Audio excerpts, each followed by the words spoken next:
This is Optimal Health Daily, episode 1858, Why I Starved Myself and Other Eating Disorder Facts by Karges of crystalkarges.com. And I'm your host and narrator, Dr. Neil Malik. Hey there, happy Wednesday, and welcome back to Optimal Health Daily, where I read to you from popular health and fitness blogs, usually to help you optimize your health. Now, today is the middle of the week. It is Wednesday, and like I do every Wednesday, I'd like to share a little bit of inspiration with you. So here we go. Quote, "You must unlearn what you have learned." The Yoda effect. Now, I know sometimes on this show, I talk about things that maybe conflict with previously held beliefs, and that's a good thing. It's a good thing because you're here to learn, right? All right, now that we're in the right frame of mind, let's get right to today's post and start optimizing your life. Why I Starved Myself and Other Eating Disorder Facts by Karges of crystalkarges.com. It started out with a runner's magazine the summer before my senior year in high school. I was an avid cross-country runner and determined to make my last season propel me on a collegiate scholarship. I'll never forget an article I read by an accomplished Olympian runner that outlined her success, which she attributed to a dedication to her training regimen, a strict diet, and maintaining a lower weight for her frame. Lower weight? Just like that, the seed was planted. Though it could have been anything that triggered the onset of my anorexia. It was more like the accumulation of multiple factors that led to the development of my eating disorder, like the perfect storm. Suddenly, intensive training and rigid eating habits in the name of athleticism became the perfect justification for the rapid weight loss I would endure in just a few short months. A downward spiral. Contrary to how it may have appeared on the outside, I was not striving to fit a certain pant size or fixated on losing a particular number of pounds. Being at my lowest weight brought both a sense of victory and fear at the self-destruction I had become aware of, like watching a house of cards dissipate into thin air. Sadly, this is one of the most common misconceptions about eating disorders, that these illnesses are diseases of vanity. While many individuals with eating disorders may be triggered by dieting, this is not usually the only preceding factor. My self-destructing eating disorder wasn't a ploy or attempt to hurt someone, a means of getting attention, or an attempt to achieve a certain look or appeal. I craved a systematic means of establishing a sense of control in my own chaotic environment, a way to gain acceptance and approval. Meticulously counting calories and maintaining control over how much I weighed was artificially fulfilling, a maladapted coping mechanism. Misleading myths and stereotypes about eating disorders. Eating disorders are stigmatized falsely by weight, size, and shape, though these factors tell little about what a person may be struggling with. I saw my weight fluctuate between lows and highs throughout the years I had an active eating disorder, though I carefully tried to disguise my calamity. Most people would not know by looking at me that I battled a raging eating disorder, one beset by chaos around food, body dysmorphia, depression, anxiety, and more. During the National Eating Disorder Awareness Week, it was important to me to continue challenging these myths, stereotypes, and stigmas about eating disorders in order to shed greater light and understanding on these deadly mental illnesses. There are too many individuals who struggle in silence, yet are needing help and connection. So, what are the facts? Fact 1. Eating disorders are biologically based illnesses, not a choice or a fad. I didn't choose to have anorexia any more than anyone else chooses to have cancer, heart disease, or diabetes. Eating disorders are not illnesses that can be switched on and off at will, nor are they fads or even phases. They are real diseases that can be potentially fatal if left untreated.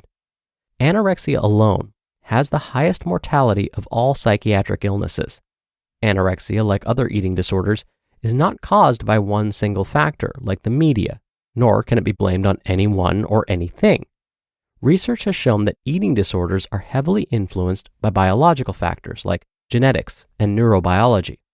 The analogy that is often used is that biology loads the gun and the environment pulls the trigger.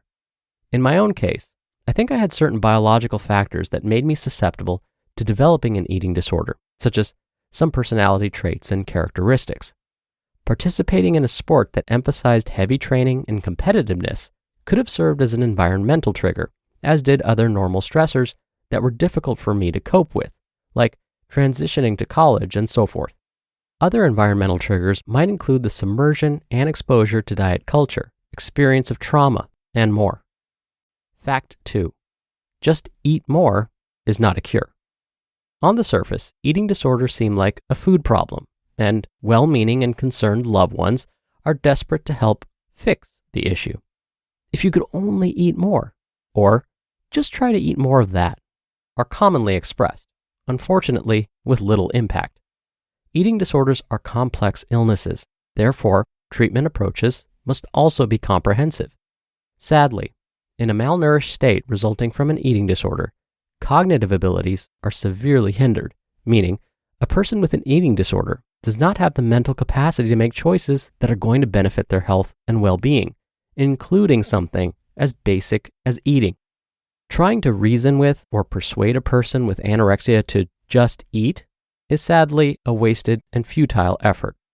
While eating is as intuitive for others as breathing, for a person with an eating disorder, this inherent ability to eat is malfunctioned and compromised. If left to their own accord, a person with anorexia would starve themselves to death, not because they don't know any better, but because they physically and mentally cannot bring themselves to do otherwise. Professional intervention is needed to reverse these damaging behaviors, including renourishment to heal the body, mind, and spirit. And fact 3, eating disorder recovery is possible. When in the throes of a battle with an eating disorder, it seems like things will never change or get better. I am thankful to say that I have maintained recovery from anorexia for almost 10 years now, and there is not one day that goes by that I take my health and recovery for granted. There are decisions I need to make every day to help me sustain active and long-term recovery, including eating consistently, practicing self-care, and healthier coping skills. While I may experience triggers in different forms and through transitional life changes, making the decision to commit to recovery has become easier over time. Many of the adverse effects resulting from eating disorders can also be reversed with proper nutrition, treatment, and interventions. The difficult thing about eating disorders is that these illnesses do not necessarily completely go away. Unlike other illnesses that one might recover from, those with eating disorders will always be susceptible to relapsing back into behaviors that are not conducive to long-term recovery. So while recovery is in fact possible, sustaining recovery requires proactive diligence, support, treatment, and staying connected to loved ones who care.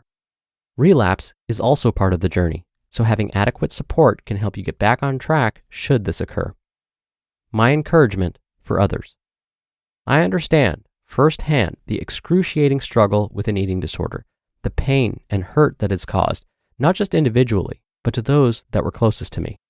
I also have found the beauty that is experienced in recovery, and while the process is strenuous, grueling, and often exhausting, it leads to a life reclaimed from all that has been lost.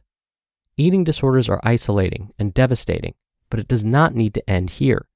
If you or a loved one has been dealing with an eating disorder, please reach out to someone for help. There are a wealth of resources available throughout the country and throughout the world, and you don't have to go through this alone. You just listened to the post titled, Why I Starved Myself and Other Eating Disorder Facts by Crystal Karges of crystalkarges.com. Dr. Neil here for my commentary. We thank Crystal for sharing her story with us. In today's article, she helped us hopefully unlearn what we may have learned about disordered eating and eating disorders. Placing blame or shaming someone because they may be experiencing an eating disorder is not helpful, and I really appreciated that Crystal repeatedly said that individuals do not have to go about it alone.